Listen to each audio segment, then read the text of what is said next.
নমস্কার, শুভ সকাল। আজকে আমি আসছি রৌহা সুমিডুবার পাড় নামক একটি জায়গায় কালেকশন করতে। এখানে একটা আপার কিস্তি নিতে আসছি, নাম হচ্ছে হাসনা আপা। উনি খুবই গরিব, দরিদ্র অসহায় পরিবারের মানুষ। ওনার গল্পটা আজকে আপনাদের সঙ্গে শেয়ার করব। ওনার জীবন সংগ্রামের কাহিনী আপনাদের সামনে তুলে ধরব।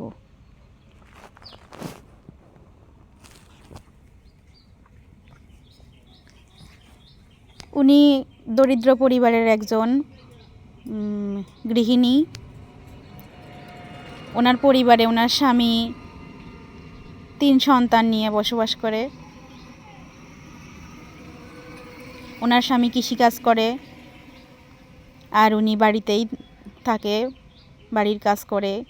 পাশাপাশি গরু পালন করে, ছাগল আছে, ছাগল পালন করে। বাড়ির পালানে সবজির ক্ষেত করছে।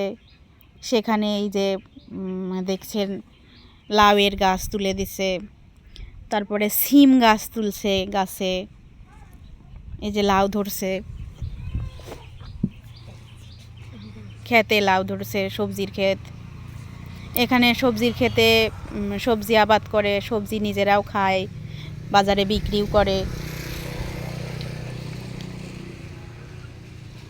দেখেন এনার ঘর বাড়ি, এনার এই যে মেয়েটা, আরও 2টা বাচ্চা আছে ছোট। এই যে মেয়েটা কোলে তুলে নিয়ে আসছে আর একটা বাচ্চাকে, বাচ্চাটা একদমই ছোট। ওনারা কত কষ্ট করে জীবন সংগ্রাম করে, জীবনের সঙ্গে যুদ্ধ করে, লড়াই করে সংসার করছে।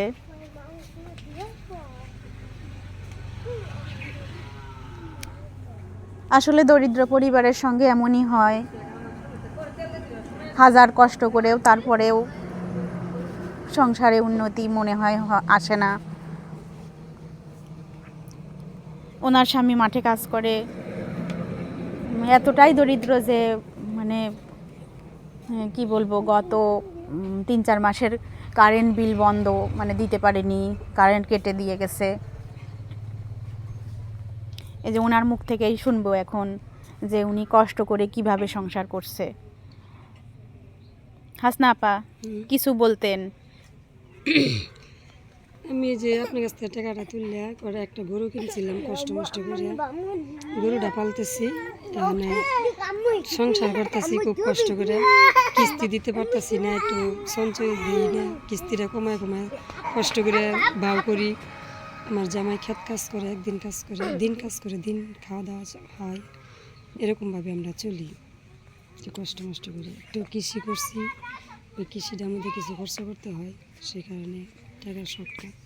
আপনার এই যে বাচ্চা, মেয়ে বড় হয়ে গেছে, এই যে মেয়ে অনেক বড় হয়ে গেছে, ছেলে এটাও, এই যে এই মেয়েটাও স্কুলে দেওয়ার মতো হয়ে গেছে, তাই মেয়েকে স্কুলে পড়ান না? পড়াইতেছি কষ্ট করে, প্রাইমারি স্কুলে পড়াইতেছি।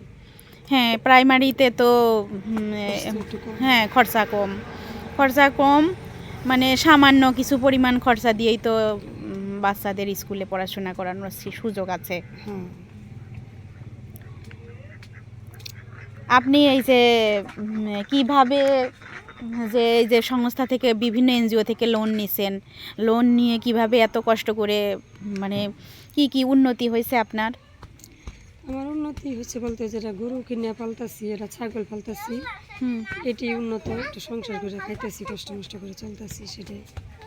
হ্যাঁ, তাই তো। আপনার তো গরু কিনছেন, সংস্থা এনজিও থেকে লোন নিয়ে ঋণ করছেন, গরু কিনছেন। গরু কেনার পরে আপনি তো এখন এই যে গরু, উপরওয়ালার আশীর্বাদে আপনি তো 2টা বাছুর হয়ে গেছে, তাই না?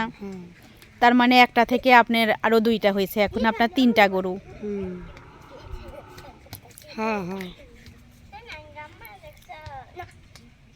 এভাবে চলতেছি। এখন কি করা যাবে, গরিব মানুষ, চলি আমরা কোনো ভাই ভাবিত করে।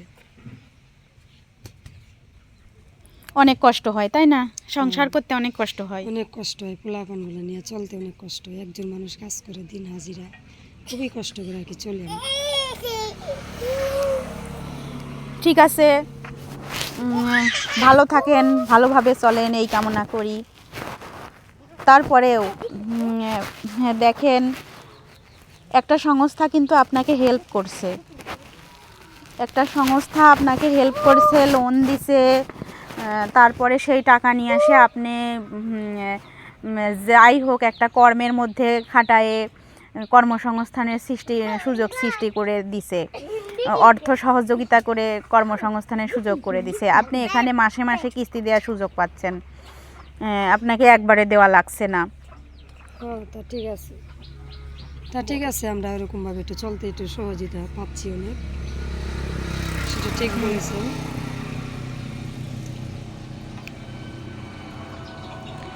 এখন এইভাবেই চলতে হবে আপা, এইভাবেই চলতে হবে। আসলে জীবন কত কষ্টের, গ্রাম বাংলার প্রান্তিক মানুষের কাছে আসলেই বোঝা যায়, এটা বোঝা যায়। ওদের কাছে আসলে অনেক কিছু বোঝা যায় যে ওরা কিভাবে চলে না চলে, কতটুকু কষ্ট করে না করে, আমাদের কাছে আসলে আমরা বুঝতে পারি। হ্যাঁ হ্যাঁ, জীবনের সাথে যুদ্ধ করে কিভাবে চলতে হয় আসলে এইগুলো এদের কাছ থেকে আসে শেখা যায়, কতটা কষ্ট সংগ্রামের জীবন আপনাদের।